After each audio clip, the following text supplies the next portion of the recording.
So I want to pick apart this deferred execution concept a little bit more. Now that you understand that deferred execution means we don't really get data until we ask for it. So here, notice in our query I have the from, I, and stuff, which translates to nothing. In fact, it might be easier just to translate this first before we actually get into this. So I'm just going to run through the translation, even though there's videos before this on doing the translation. It wouldn't hurt to try doing the translation again. Remember, the first line translates to nothing. It just defines the variable and the source. So here we go. Stuff is the source. And then we see the where. We do a dot, uppercase, parenthesis, variable, which is I.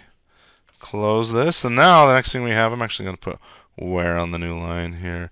We have the select. Well, same thing. Dot, uppercase, parenthesis, variable name, arrow, and closing parenthesis. Okay, I'm going to stop the translation at that point. So now you can see that we say stuff.where.select, and this where, let me drag this down so we can, ooh, bigger font, very nice. So this where resolves to my where I have up here, or our where, it's me and your where, we can share it. And then we have the select, which resolves to this select, okay? So let's just step through this now. I'm gonna, instead of saying result here, let's say result 2. And now that we've done the translation, I'm actually going to just delete this original free form, comprehensive, whatever you want to call it, kind of syntax. Okay, so F10. Let's get the debugger going here.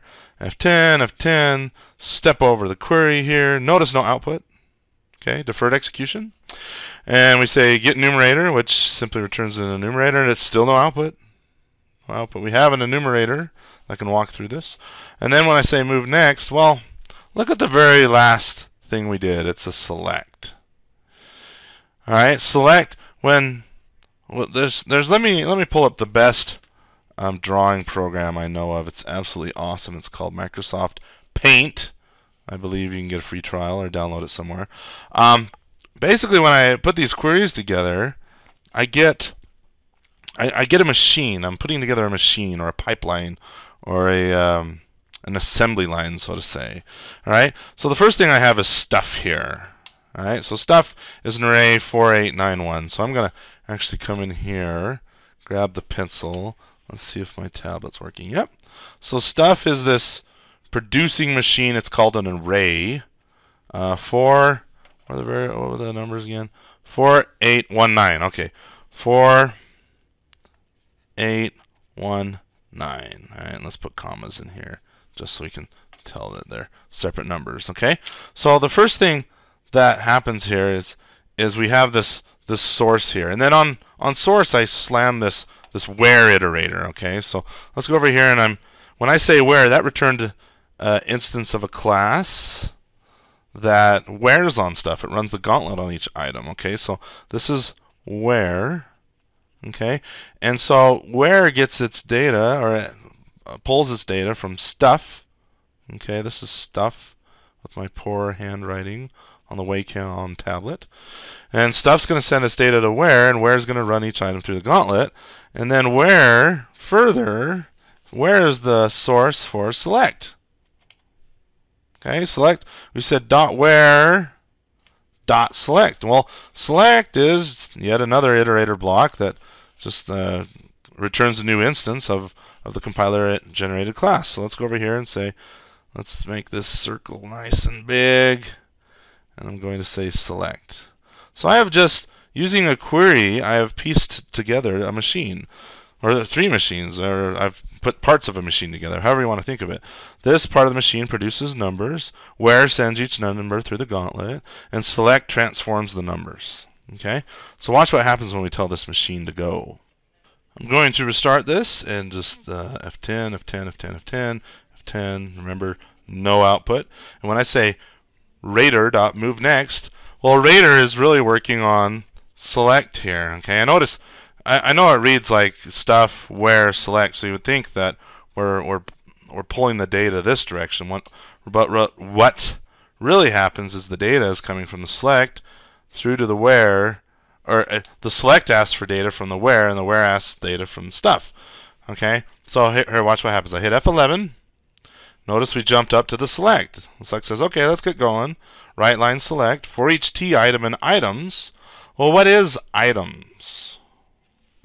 Items is the result from the where. Okay, it might help to actually continue on and do the static method syntax just so you can see this a little better. So I'm going to copy this, I'm going to paste it down here, and let's call this result 3. And if you remember, the translation process is copy the source, enumerable, because that's where the where extension method is located. Ow!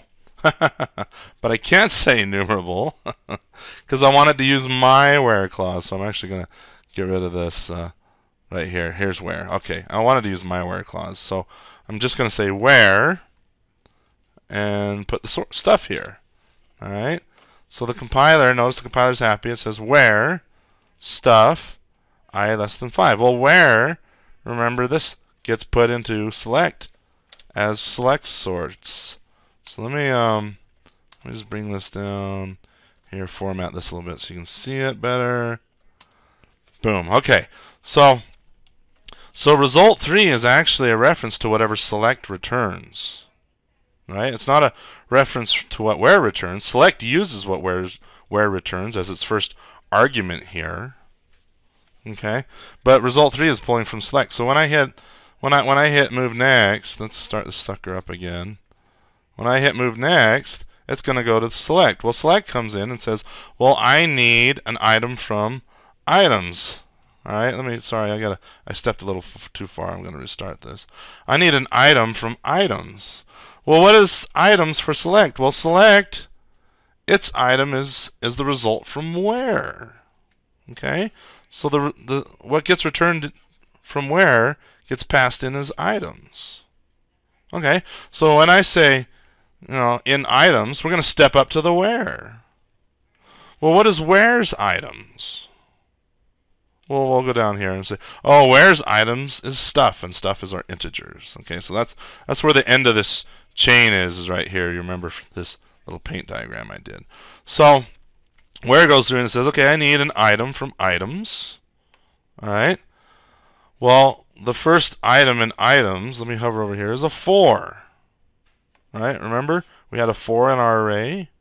So where said, hey, give me your next item. So 4 came down this arrow and ended up here in where. All right, so here's 4. All right. Where is sending the item into the gauntlet, and the gauntlet is the lambda expression we passed to where. So F11, here's the lambda expression, I less than 5. So is 4 less than 5? Yes, that's true.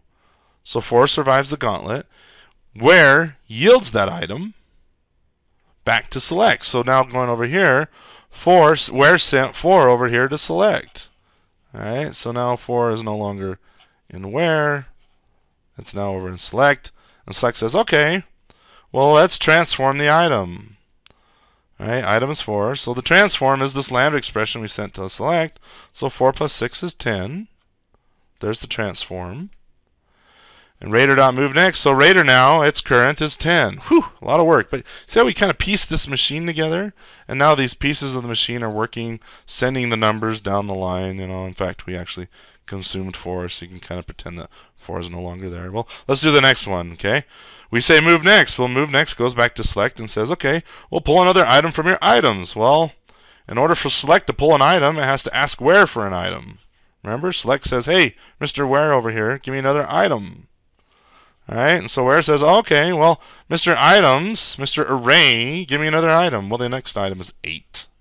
So now the where has the 8, it's going to send the 8 to the gauntlet. And the gauntlet is that lambda expression, F11. 8 less than 5? No, okay. So the 8 took a trip down this arrow, and now the 8, where's my pencil? The 8 is right here, 8. All right, and it's still in the array, but I'm just going to delete it out of here so we can show that we consumed that item. Where's the 8? Where's sending it through the gauntlet? Okay, and 8 less than 5, well, no, that's not true. So 8 didn't survive the gauntlet. So where says, oh, well, I better pull another item. Notice the 8 didn't come over to the select. Okay, select's done with 4, so let's get rid of the 4. 8 didn't make it to select because it didn't pass the gauntlet. All right, so then the where says, okay, well, let's pull another item from items. Well, the next item is 1. Okay, 1. All right, so we're taking the 1 and we're moving it over to the where. where is going to send the 1 through the gauntlet. The gauntlet says 1 less than 5. Yep, that's true. So yield it. Who is where yielding this item to? Well, it's yielding to select, because select is the next guy in the line. So where sends the 1 onto the select. Delete that. And F11. And select does the transform. 1 plus 6 is 7. So then our current becomes 7. Whew! Alright. Sorry this video is getting long, but I hope you can see that we got this little machine now, and we're just sending the numbers down the line, and each person in the line, or each object in the line, the where iterator and the select iterator, and also the array stuff, is just passing this data on down. Okay. In fact, let's just do the next one. The next one's 9. Right, so select says, okay, I'll give you another item, but I need an item from my items, which is where's items. Where says, oh, you need an item? Okay. All right, well, I'll pull an item from the array. The item is 9, so let's send 9 through the gauntlet. 9 less than 5? Well, no, that's not true. So 9 does not survive the gauntlet. And so now where is done. It says, hey, you know what, select, I have nothing left. Select says, oh, well, if you have nothing left, I definitely have nothing left. And then iteration is complete. So anyway, there you go. That's why we have this deferred execution. Is when you're calling select and where and stuff, you're just really piecing these machine parts together. And in the next video, I'm going to show you how to kind of do that in a more interesting, dynamic way.